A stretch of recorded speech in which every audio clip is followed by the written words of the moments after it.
having some large trees, or any trees really, means lots and lots of leaves in the autumn.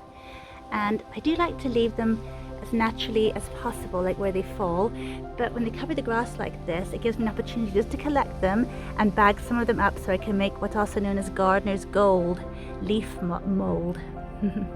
It's such amazing stuff. If you think about how tall the trees are, like if you look up here, got a really tall cherry tree just full of leaves, and as tall as that tree is, that's how deep the roots go.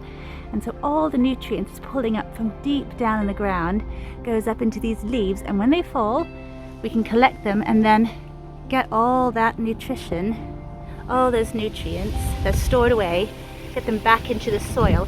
So I do like to collect some of them and leave them in the flower beds for them just to rot down and act as a mulch too, to protect the soil, because you don't want to leave the soil just sitting there without any protection during the winter. But I then also collect a few bags full of this wonderful stuff and let it rot down. So I go over here. I got my son to help me at one point earlier. We have a few bagged up here now. And they're quite wet because it has been raining a lot. It's beautiful things. And so I'm just going to poke some holes into it to make sure that any little insects or anything at all can wiggle in and out of it.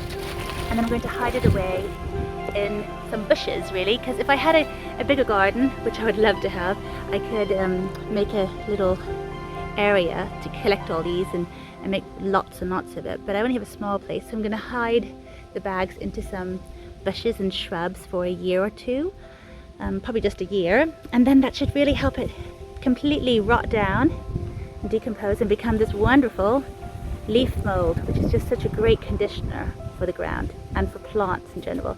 You don't get a lot because a whole full bag like this rots down to almost nothing, but it's just really good stuff.